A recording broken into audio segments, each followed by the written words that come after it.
I've been driving truck for 30 years now, seen just about everything you can imagine on these highways, but what happened to me 2 winters ago on I-40 through New Mexico still keeps me up at night. I'm not the type to believe in ghost stories or any of that supernatural nonsense, but I can't explain what I experienced that night, and honestly, it's been eating at me ever since. I was hauling a load of electronics from Phoenix to Little Rock, running my usual route through Albuquerque, when this whole thing went down. It was one of those bitter cold February nights where the wind just cuts right through you, even inside the cab with the heater cranking.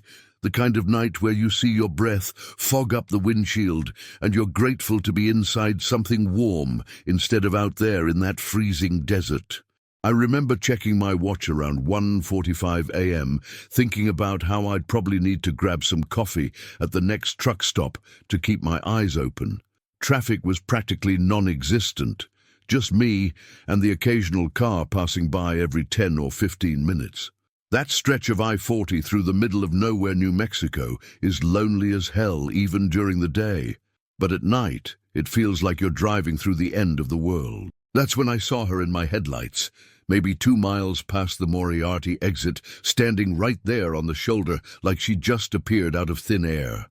At first, I thought my eyes were playing tricks on me because who the hell would be walking around out there in the middle of the desert at 2 in the morning, especially in weather like that? But as I got closer, I could see clear as day that it was a woman, and she was obviously pregnant. I'm talking really pregnant, like she was ready to pop any second. She was wearing nothing but this thin little sundress, the kind you'd wear to a picnic in July, not something you'd have on during a freezing February night in the high desert.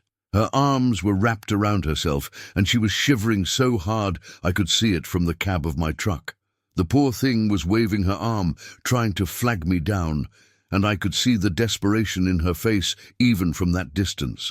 Now, I've got to tell you, picking up hitchhikers isn't something most of us drivers do anymore, especially not at night, but there are exceptions to every rule. When you see someone who's clearly in serious trouble, someone who might die if you don't help them, well, that's when the trucker code kicks in. We look out for each other out here, and that extends to anyone who's truly stranded and helpless.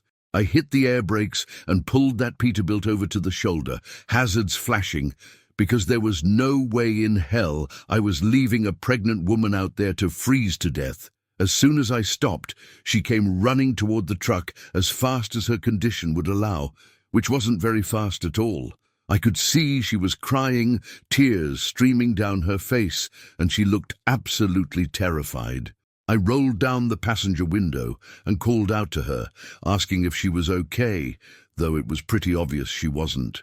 She looked up at me with these big, scared eyes and said her name was Sarah, that her car had broken down about 15 miles back, and she'd been walking for hours trying to find help. The way she was talking, all rushed and panicked, I could tell she was having contractions or something close to it. She kept saying she needed to get to a hospital, that the baby was coming, and she couldn't have it out there in the desert. I told her to hang on a second while I climbed down to help her up into the cab, because there was no way she was going to be able to make that climb on her own. When I got around to the passenger side, I could see she was shaking so hard she could barely stand up straight. Her lips were blue, and her skin was pale as a ghost. Getting her up into the cab was like helping my own daughter would have been if I'd ever had one. She was so grateful she kept thanking me over and over, saying most of the trucks that had passed her just kept on going, that I was the first person to stop. Once she was settled in the passenger seat, I cranked up the heat and grabbed the extra blanket I keep behind the seats for emergencies like this. She wrapped herself up in it and just sat there for a minute, trying to stop shaking, while I got us back on the road toward Albuquerque.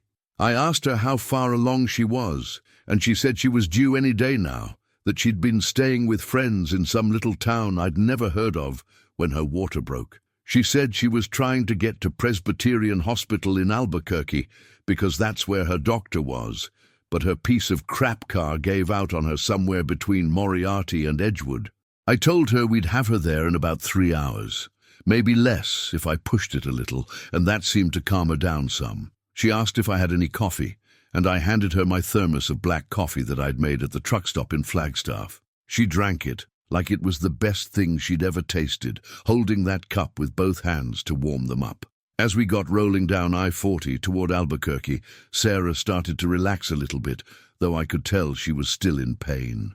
Every now and then she'd wince and grab her belly, and I'd ask if she was okay, if we needed to call an ambulance or something. She kept saying no, that she just needed to get to the hospital, that everything would be fine once we got there. To keep her mind off the pain, I started asking her about herself, where she was from, that kind of thing. She told me she was originally from Texas, some small town outside of Dallas that I can't remember the name of now. Said she'd been moving around a lot lately, trying to figure out what to do with her life now that she was going to be a single mom. When I asked about the baby's father, her whole mood changed, got real quiet and sad. She told me he'd been killed in Afghanistan about 6 months earlier, that they'd only been married for 2 years before he deployed. The way she talked about him, you could tell she really loved the guy, that his death had just torn her apart. She said his name was Michael, and that he'd been so excited about becoming a dad that they'd already picked out names and everything. It broke my heart, listening to her talk about him, about how she was going to have to raise this baby all by herself. What really got to me was when she started talking about truckers, about how much she respected what we do out here on the road.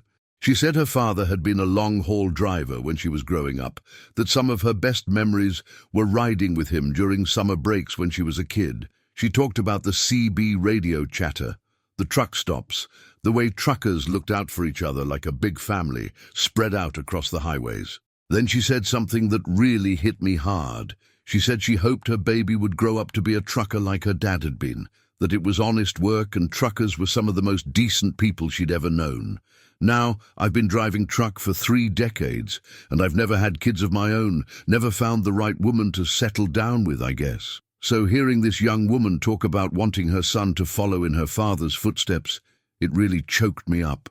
I found myself thinking about what it would have been like to have a kid who looked up to me the way she obviously looked up to her dad. She noticed I got quiet and asked if I was okay, and I told her I was just thinking about family, about how lucky her baby was going to be to have a mom who cared so much about doing right by him. The miles started ticking by, and Sarah kept sipping on my coffee and talking about her plans for when the baby came. She had this whole thing figured out. She was going to move back to Texas to be closer to her mom, get a job at the local diner where she used to work before she got married, save up enough money to maybe go back to school someday. She talked about teaching her son about his father, showing him pictures and telling him stories so he'd know what kind of man Michael was. The way she spoke about the future, it was like she was trying to convince herself as much as me that everything was going to work out okay. I could tell she was scared as hell about being alone, about raising a kid by herself with no money and no real plan, but she was trying to stay positive. Every so often, she'd get hit with another contraction and have to stop talking, gripping the door handle and breathing real heavy until it passed. I kept asking if we should pull over, maybe call for an ambulance to meet us somewhere, but she insisted we keep going.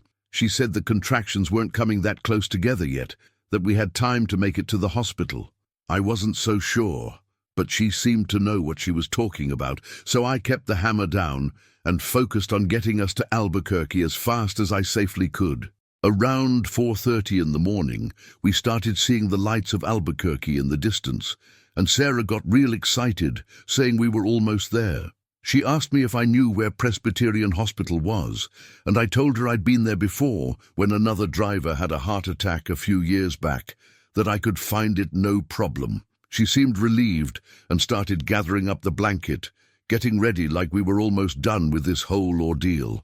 I remember thinking how brave she was, how most people would have been completely falling apart in her situation, but she was keeping it together, staying focused on what she needed to do. She thanked me again for stopping, said she didn't know what would have happened to her and the baby if I hadn't come along when I did. I told her not to worry about it, that any decent person would have done the same thing, but she shook her head and said that wasn't true, that plenty of people had already passed her by that night. We talked about how sometimes you meet people at exactly the right moment, how things have a way of working out when they're supposed to. She said she believed everything happened for a reason, that maybe her husband was watching over them somehow, making sure they got the help they needed. I'm not usually one for that kind of spiritual talk, but something about the way she said it made me want to believe it too. By the time we pulled into the hospital parking lot, it was just past 5 a.m., and the sun was starting to come up over the Sandia Mountains. Sarah was having contractions pretty regularly by then, maybe every 10 minutes or so, and I could tell she was getting anxious to get inside and see a doctor. I found a spot close to the emergency room entrance and put the truck in park, telling her to just sit tight while I came around to help her down.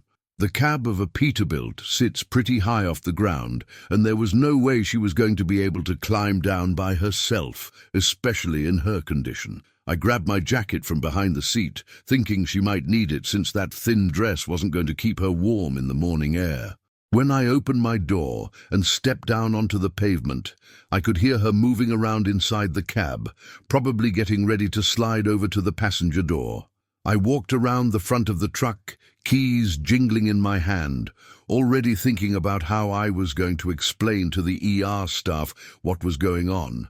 I figured they'd probably want to get her into a wheelchair right away, maybe call up to the maternity ward to let them know they had an emergency delivery coming in.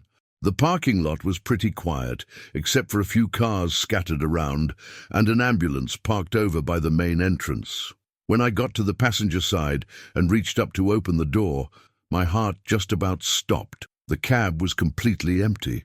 I'm talking nobody there. Nothing on the seat, like Sarah had just vanished into thin air. I stood there for a minute, thinking maybe I was confused. Maybe she'd already gotten out somehow and was walking toward the hospital. But that didn't make sense. I would have seen her, would have heard the door slam, something. I climbed back up into the cab and looked around, checked behind the seats, even looked under the bunk, thinking maybe she was hiding or had collapsed or something. Nothing. The blanket I'd given her was gone, the thermos was sitting right where I'd left it, but there was no sign that anyone had been in the truck with me for the past 3 hours. I started to panic, thinking maybe I was losing my mind. Maybe the long hours on the road were finally getting to me.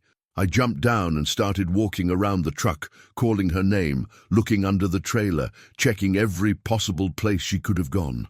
A couple of paramedics who were standing outside the ER doors noticed me acting all frantic and came over to ask what was wrong. When I told them I'd brought in a pregnant woman who was about to give birth, they looked at me like I was crazy. They said they hadn't seen anyone, that I'd been the only person to get out of the truck. I must have spent 20 minutes walking around that parking lot, asking every person I could find if they'd seen a pregnant woman in a thin dress. The security guard at the front desk, a couple of nurses coming off their night shift, even the janitor who was emptying trash cans outside, nobody had seen anything. They all looked at me with that same expression, like I was some crazy trucker who'd been on the road too long and was starting to hallucinate. One of the nurses suggested I might want to see a doctor myself, maybe get checked for exhaustion or dehydration, but I knew I wasn't imagining things. I could still smell her perfume in the cab, could still remember every word of our conversation, every detail about her dead husband and her plans for the baby. This wasn't some sleep-deprived fantasy. Sarah had been real. She'd been sitting right there next to me for 3 hours, drinking my coffee and talking about her life. I went back to the truck one more time, determined to find some proof that she'd been there, something to show that I wasn't losing my mind. I searched every inch of that cab, looking for anything she might have left behind, any sign that someone else had been in there with me. That's when I found it, sitting right there on the passenger seat, where she'd been the whole trip. A small American flag, the kind they give to families at military funerals, folded up in that perfect triangle. I picked it up with shaking hands, and I swear it felt warm, like someone had just been holding it. The flag was old and worn, like it had been carried around for a while, and there was a small stain on one corner that looked like it might have been a tear. I just sat there in the cab, holding that flag and trying to make sense of what had happened. Part of me wondered if maybe Sarah had left it as a thank you, if somehow she'd gotten out of the truck without me noticing and walked into the hospital while I was distracted. But deep down, I knew that wasn't possible. There was no way she could have climbed down from that cab without me hearing her. No way she could have made it to the hospital entrance without me seeing her. The more I thought about it, the more convinced I became that something really strange had happened to me that night, something I couldn't explain with logic or common sense. I drove out of that hospital parking lot feeling like I was in some kind of daze, that folded flag sitting on my dashboard where I'd placed it. The whole drive back to I-40 felt surreal, like I was moving through a dream or something. I kept replaying every moment of the night before, trying to figure out what I'd missed, what could explain how a pregnant woman could just disappear from a locked truck cab. I'd been driving truck long enough to know the difference between reality and road hallucinations. Hell, I'd had plenty of those over the years when I pushed myself too hard without sleep. But this was different. I could remember the weight of her body when I helped her into the cab, the way the seat cushion compressed when she sat down, the sound of her voice, even the way she held my coffee cup with both hands. These weren't the fuzzy, disconnected images you get from being overtired. These were crystal clear memories of a real person who had been sitting right next to me for hours. I decided to reach out on the CB radio to some of the other drivers I knew who ran that route regularly, thinking maybe someone else had seen her walking along the highway, maybe had even stopped to help her before I came along. What I heard back from those other truckers over the next few days is what really messed with my head. I was talking to this old-timer named Buck who'd been running I-40 for longer than I'd been alive, and when I described what happened, he got real quiet for a long time. Finally, he came back on the radio and asked me to describe the woman again, what she looked like, what she was wearing, the whole thing. After I told him, he said something that made my blood run cold. He said he'd heard this same story from at least 3 other drivers over the past couple of years. All of them had picked up the same pregnant woman in the same area. All of them had driven her toward Albuquerque, and all of them had lost her somewhere along the way. Buck told me about a driver named Tommy who swore the same thing happened to him about 18 months earlier, and another guy called Diesel Dave who'd reported picking up a pregnant hitchhiker who vanished from his cab at a truck stop outside of Santa Fe.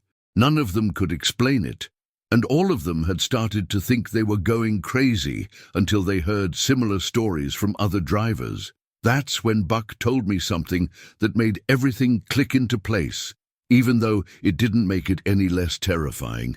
He said about 2 years ago, there was a real bad accident on that same stretch of I-40 where I'd picked up Sarah, right around mile marker 194.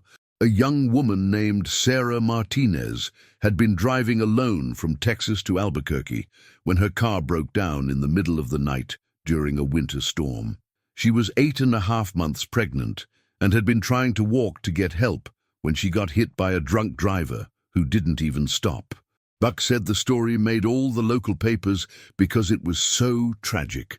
The woman's husband had been killed in Afghanistan just 6 months earlier, and she was trying to get to Presbyterian Hospital, where her doctor was waiting to deliver the baby. She died instantly, and so did the baby. The drunk driver was some local kid who got scared and drove off, left her body there on the side of the highway. They didn't find her until the next morning when a state trooper noticed the wrecked car. Buck said he remembered the story because it had really shaken up a lot of the drivers who ran that route, knowing that a pregnant woman had died out there trying to get help while trucks probably passed her by all night long. The more details Buck gave me, the more I realized he was talking about the same Sarah who'd been in my truck. Same name, same story about the dead husband in Afghanistan, same desperation to get to Presbyterian Hospital in Albuquerque. Even the way she'd talked about her father being a trucker and wanting her son to follow in his footsteps. Buck said that had been in one of the newspaper articles, how her father had been a long-haul driver and she'd always respected truckers because of him. I felt sick to my stomach listening to all this, but I had to know for sure. I asked Buck if he remembered anything else about the woman, any other details that might help me figure out what was going on. He said the one thing that stuck with most people who read the story was that she'd been buried with an American flag from her husband's funeral, that her mother had insisted on it because Sarah had carried that flag with her everywhere after Michael died. When Buck said that, I looked down at the folded flag on my dashboard and my hands started shaking so bad I almost had to pull over. I spent the next few weeks trying to research everything I could about Sarah Martinez and that accident.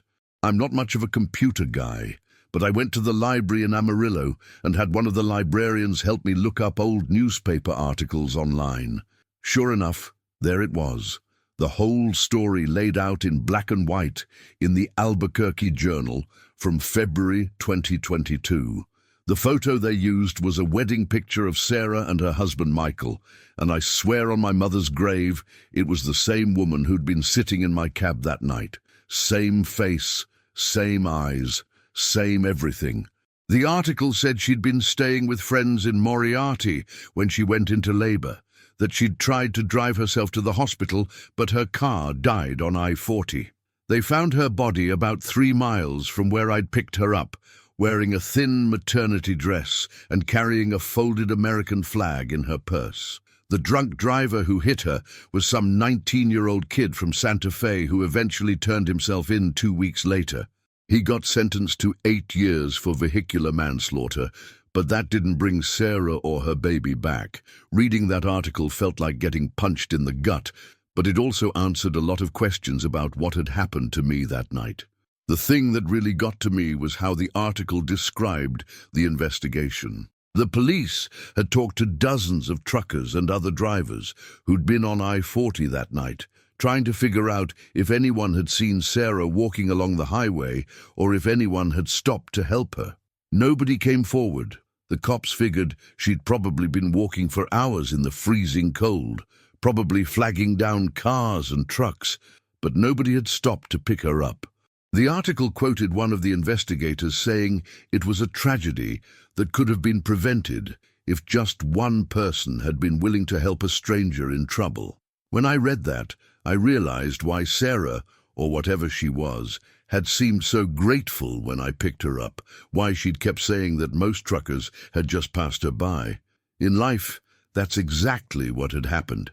She died alone on that highway, ignored by everyone who could have saved her and her baby.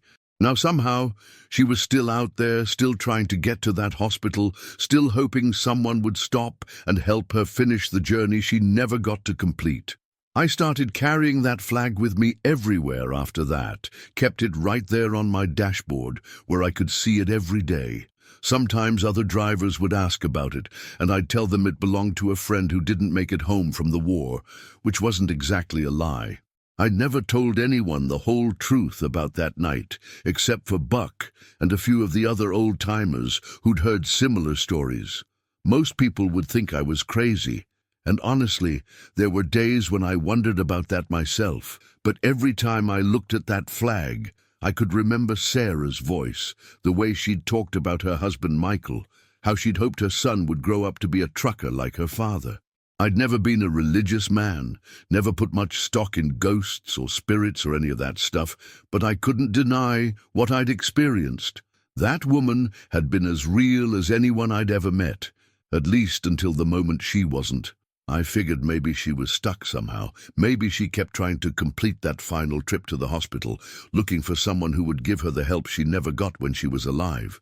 Over the next year, I made it a point to drive that stretch of I-40 more often than I needed to, always keeping an eye out for someone who might need help. I started carrying extra blankets, more coffee, a first aid kit, basically turned my cab into a mobile rescue station just in case. I never saw Sarah again, but I did stop for other people over the months that followed. A broken-down family from Oklahoma, an elderly man whose car had overheated, a young couple who'd run out of gas. Every time I helped someone, I thought about Sarah and wondered if maybe that's why she'd appeared to me that night. not just to get help for herself, but to remind me and other drivers about why we need to look out for each other out here on the road. The trucker code isn't just some romantic notion about brotherhood and helping your fellow man. Sometimes it's literally a matter of life and death, and sometimes the people who need help the most are just regular folks who've had the worst luck at the worst possible time. The strangest part about the whole thing is how it changed me as a driver and as a person. Before that night, I was pretty much a loner on the road, kept to myself, minded my own business, didn't get involved in other people's problems unless I absolutely had to. But carrying that flag around, thinking about Sarah every day, it made me realize how many opportunities I'd probably missed over the years to help someone who really needed it. I started monitoring the CB radio more closely, listening for drivers who might be in trouble, offering assistance when I could. I began stopping at accidents, even when I wasn't required to, just to see if there was anything I could do to help.